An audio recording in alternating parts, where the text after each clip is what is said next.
Եթե Թրամփը լուր է, ուրեմն նրա գլխում հաստատ նոր մտքեր են պտտվում։ Ավելին, նա չի հուսալքվում անգամ տասնյակ մերժումներից ու դրա համար շախմատային նոր պարտիա է սկսում։ Եթե ձեզ թվում էր, թե Սպիտակ տան ղեկավարը հետ էր կանգնել Կանադան Միացյալ Նահանգների 51-րդ նահանգը դարձնելու մտքից, ապա չարաչար սխալվում եք։ Նա պարզապես իր մտքերն էր հավաքում ենթադրաբար օվկիանոսի ափին նստած։ Կարճ ասած, Կանադան կազատվի ոսկեգմբեթ հակահրթիռային պաշտպանության համակարգի համար վճարելուց, եթե որոշի միանալ Միացյալ Նահանգներին։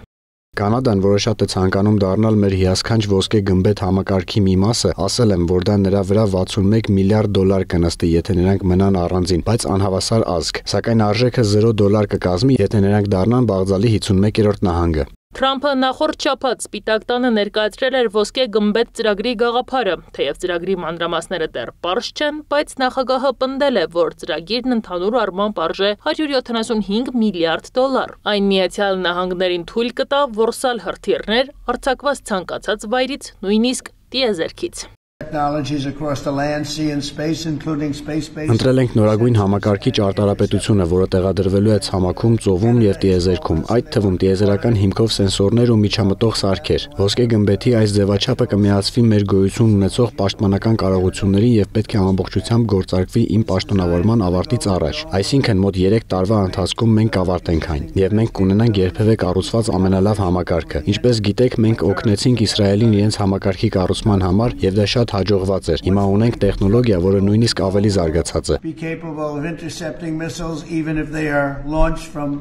Թրամփի հայտարարությունը հրապարակվել է նույն օրը, երբ Մեծ Բրիտանիայի թագավոր Չարլզ III, որը Կանադայում պետության արարողակարգային ղեկավարն է, գահակալական ելույթ է ունեցել այդ երկրի խորհրդարանում և խոստացել է պաշտպանել կանադացիներին և նրանց ինքնիշխան իրավունքները։ Չարլզ III-ը Կանադա է ժամանել վարչապետ Մարկ Քարնիի հրավերով։ Ի դեպ, Կանադայի խորհրդարանում վերջին անգամ Եղիսաբեթ II թագուհին է ելույթ ունեցել 48 տարի առաջ։ Չարլզ III-ի գահակալության ելույթից հետո Քարնիին ասել է, թե հույս ունի, որ Կանադան մինչև հուլիսի 1-ը կկարողանա միանալ եվրոպական վերազինման ծրագրին։ Այս քայլը պետք է նվազեցնի Կանադայի կախվածությունը Միացյալ Նահանգների զենքի և զինամթերքի մատակարարումներից։ Բայց Մեծ Բրիտանիայի թագավորը հիշեցրել է, որ պետք է աչքի առաջ ունենալ իրականությունը։ Երկրորդ համաշխարհային պատերազմից ի վեր աշխարհը երբեք այսքան վտանգավոր ու անկայուն չի եղել։ Կանադան բախվում է այնպիսի մարտահրավերների, որոնք աննախադեպ են։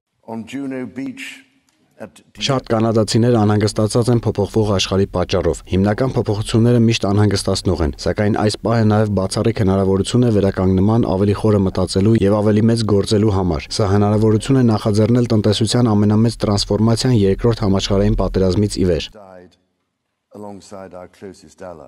Հստակ չէ այս ելույթն իրոք ազդեցություն է թողել թե ոչ, բայց ամերիկյան ամբողջ մամուլը գրում է, թե ըստ Թրամփի պաշտոնական Օտտավան ընդունել է Թրամփի առաջարկը, իսկ թե որ առաջարկի մասին է խոսքը, դեռ մնում է մեկ անհայտով անհավասարում։ Նանե Հայրապետյան, Գեղամ Ղազարյան, ABC Media։